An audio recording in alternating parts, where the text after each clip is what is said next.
it's that time. We're going to talk about telephone etiquette. I hope you all have one of these little signs on your desk or taped to your telephone the way I do. You can hear the smile in somebody's voice. That is real. A smile affects your tone. It often affects the inflections on certain words we say. And the absence of a smile is often interpreted as irritated or bothersome. And we never want anybody that is calling us to feel that way. When you start with a smile, it just makes the call better. A smile is infectious. It is. When somebody smiles at you, you want to smile back at them. Smiles are great. Smiles start a conversation off positively. They make a good first impression because your tone is uplifted and kind. And smiles establish a sense of trust. People tend to trust people that smile and make a good positive first impression. I have a little challenge for you.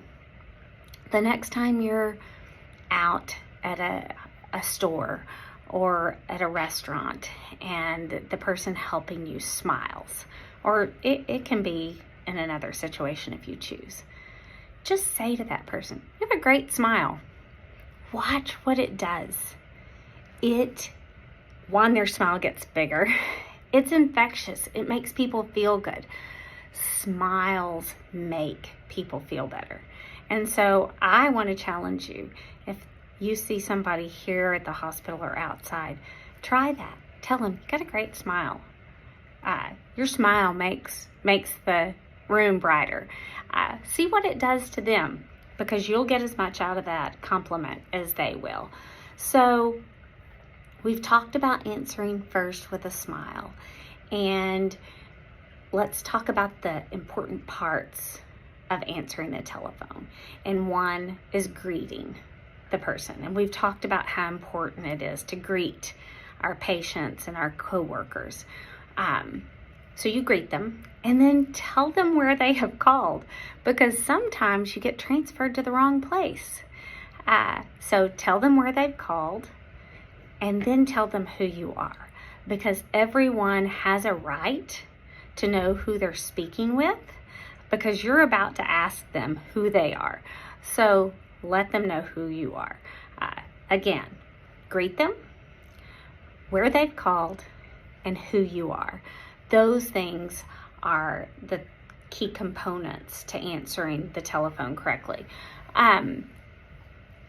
The tone of the answering of the call just makes people feel better, establishes things.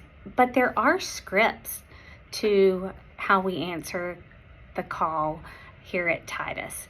So for instance, if you're part of TCOT, you work in a clinic, and by the way, everybody is expected to answer the telephone.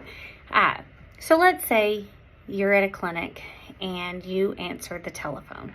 You're going to say, "Good afternoon. Thank you for calling the Neurology Center at Titus. This is Tiffany. Whom do I have the pleasure of speaking with?" Now, here's what's important. You need to know the why of that script. You know that I have greeted. You know I have established where they've called, and I've informed them of who they are speaking with.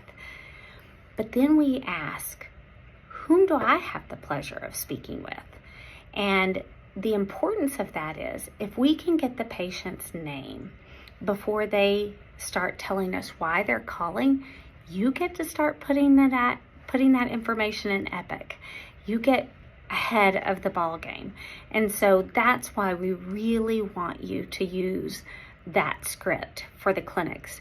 Now, within the departments of the hospital, it's a little different.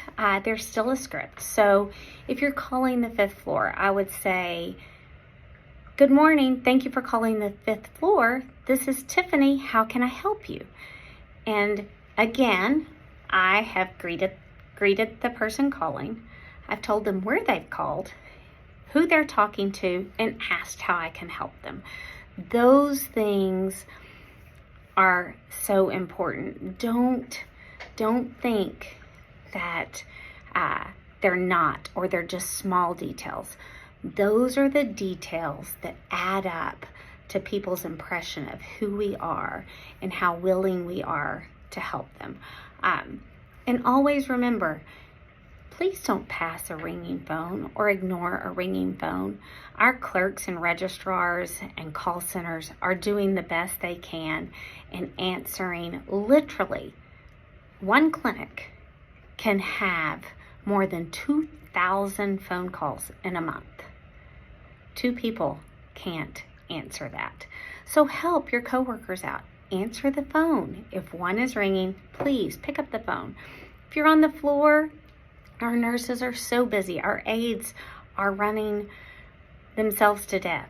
And there's one clerk on the floor. If that phone is ringing and you're from another floor or another department, reach over that counter and say, "Good afternoon, 4th floor, this is Tiffany. Can I help you?"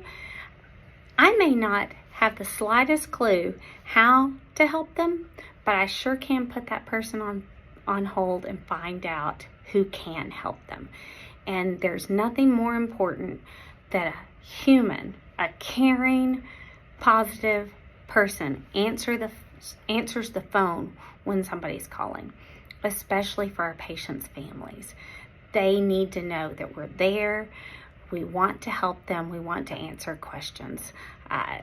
Sitting in a stressful situation when a loved one's in the hospital and a phone continues to ring builds anxiety and does not set a good precedent for how they feel we're going to take care of them. And we want them to know that we love their family member, that we want to get them better, and that we're on this journey with them. So please smile, always smile, and answer that telephone with a greeting, where they've called, and who you are. It makes a difference. We appreciate you.